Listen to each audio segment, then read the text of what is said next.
Senhores telespectadores, eu já mais de uma vez tenho feito referência à correspondência que chega em grande número enfim, peço desculpa, mas não me é possível responder. Mas há muitas cartas que vêm de portugueses que moram longe do seu país e que me escrevem a falar e a fazer perguntas sobre a sua terra. Bom, eu a essas perguntas, quando posso, respondo. Tenho aqui uma carta que faz duas perguntas. Primeira pergunta: o que é que o senhor tem contra Famalicão? Segunda pergunta: de onde vem a palavra Famalicão? Quando à primeira, respondo com toda a abertura e sinceridade. Não só não tenho nada contra Famalicão, como pelo contrário. É uma das cidades portuguesas que eu mais admiro, pelas quais eu tenho mais simpatia. A razão por que não vim até agora é, como sabem, tenho vindo tantas vezes aqui ao norte, porque isto fica junto de uma área com muitas terras importantes e não tinha calhado vir a Famalicão. Mas a sua carta, obrigado por ela, porque venho cumprir o que sem dúvida era uma falta. Era preciso vir a Famalicão. Portanto, a primeira está respondida. A segunda: de onde vem a palavra Famalicão? Bom, eu essa não sei. E meu querido telespectador, se alguém lhe disser que sabe, enfim, ponha-se em guarda, porque se calhar não é verdade. É uma palavra misteriosa. Durante muito tempo contava-se uma lenda. E isso tinha escrito, há autores muito graves, muito sérios, que contam isso.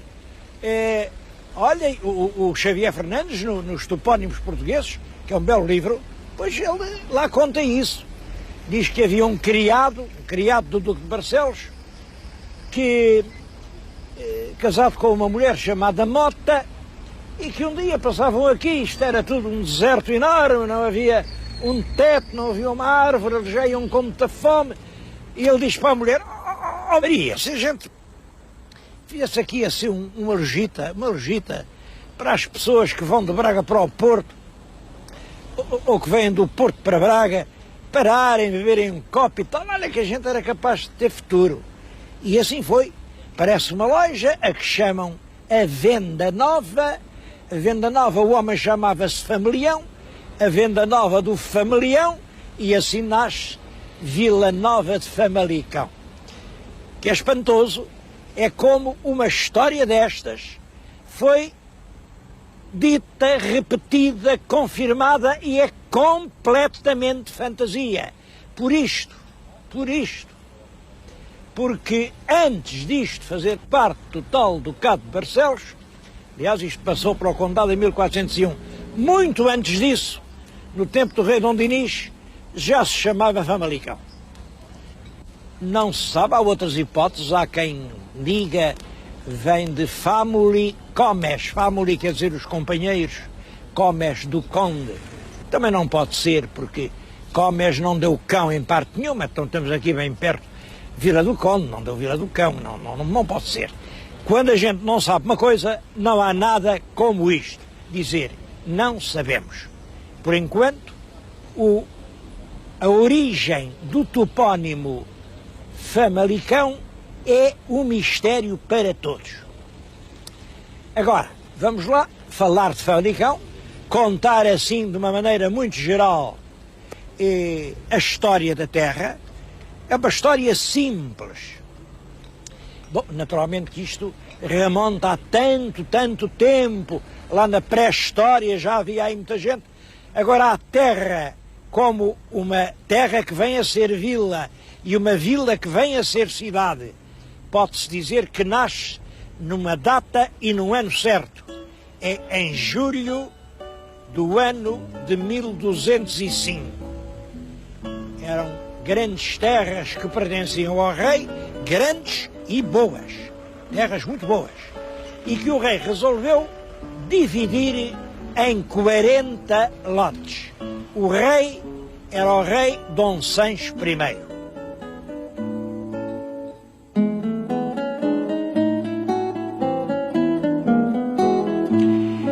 essa divisão do reguengo de Vila Nova entre os 40 povoadores é o facto, primeiro, é a primeira coisa que nós sabemos da história de Famalicão. E é um facto surpreendente por isto. O rei divide em 40 lotes, naturalmente, não deu nada aos povoadores, pelo contrário, exigiu. Cada povoador comprometia-se a pagar 1/3 de tudo quanto a terra desse, e além desse terço tinha que pagar mais o dízimo para a igreja e tinha que pagar mais um bragal. Um bragal eram 8 varas de um pano branco, com uma urdidura de algodão, um pano ordinário, mas 8 varas. Pensem que a vara tinha 1,10 m, era isto. Portanto, 8 varas eram cerca de 9 metros. Eram as mulheres que estavam em casa a fiar o bragal para pagar depois o imposto. Os homens cavavam a terra. Pois bem, dos 40 moradores, nenhum falhou. Passados uns anos, passou aqui uma comissão das inquirições e contaram a população. Vieram a encontrar 40 casais. Quer dizer, cada povoador deu origem a um casal. Eu tenho aqui, na minha mão, 40 sementes. São exatamente 40 sementes.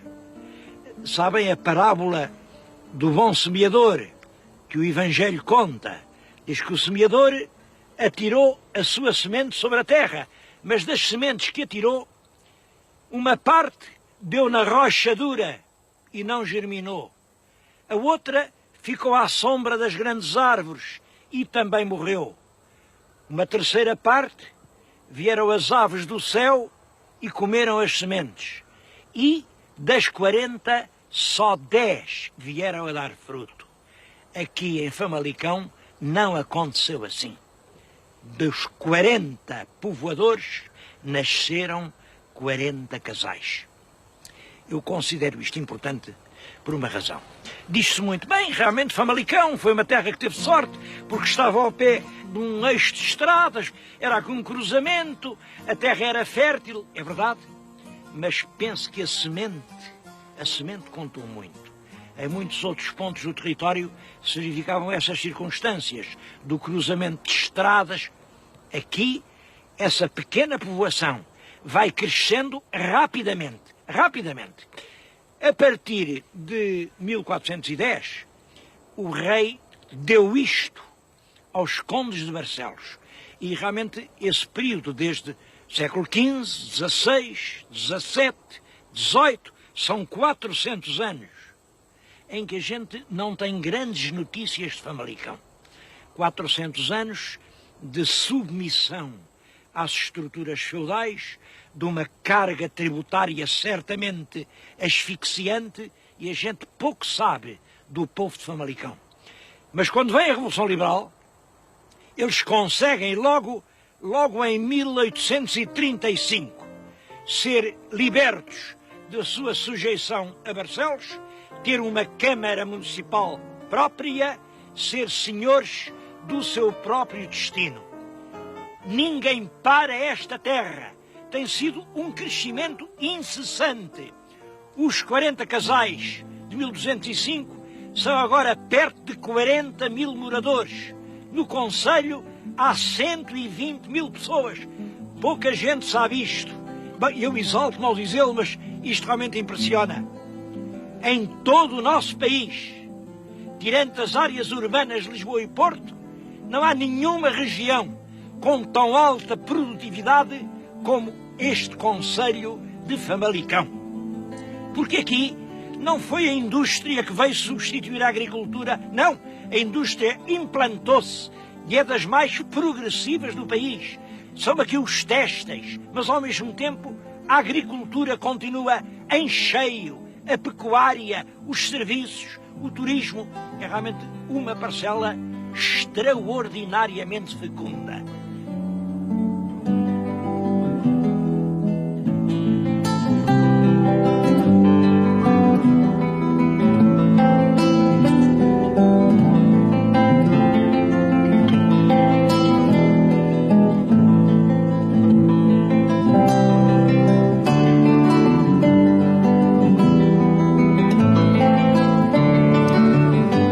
primeiros moradores tiveram, desde o princípio, um aliado importante.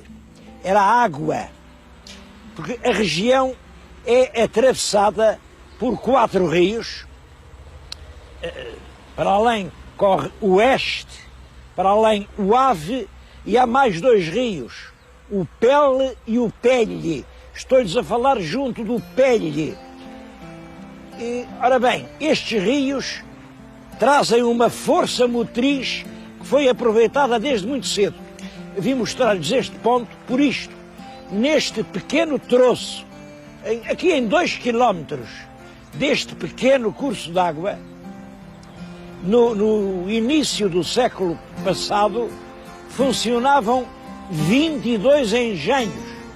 Havia moinhos, azanhas, serrações para a madeira, pisões para o tecido, até o moinho de moer o enxofre.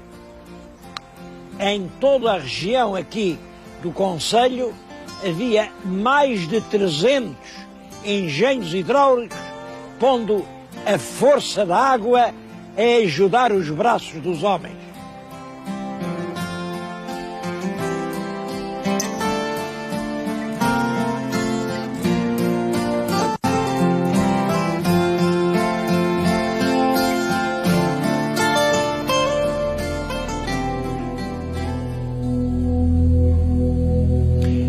Como era a vida desses 40 primeiros moradores? Bom, eu penso que era uma vida de pobreza. E penso isso porque não há nenhum vestígio monumental, não há nenhuma grande casa, não há sequer nenhuma grande igreja. Eles tinham uma ermidinha, uma coisa pequenina, ao passo que aqui na região já havia belos templos. Eu vim aqui, olhem, estou a 10 quilómetros de Famalicão, a 10 quilómetros, a falar-lhes numa igreja românica que é magnífica. É a igreja de Santa Eulália, Arnoso Santa Eulália. É uma igreja lindíssima, tanto no exterior como no interior. Isto é uma coisa do século XII. Penso que isto será contemporâneo do nosso Dom Afonso Henriques, se é que não é anterior. Depois é claro que levou muita obra. Estão, por exemplo, a ver aqui estas paredes, têm vestígios de pintura, eram frescos, tudo indica que são frescos do século XVI.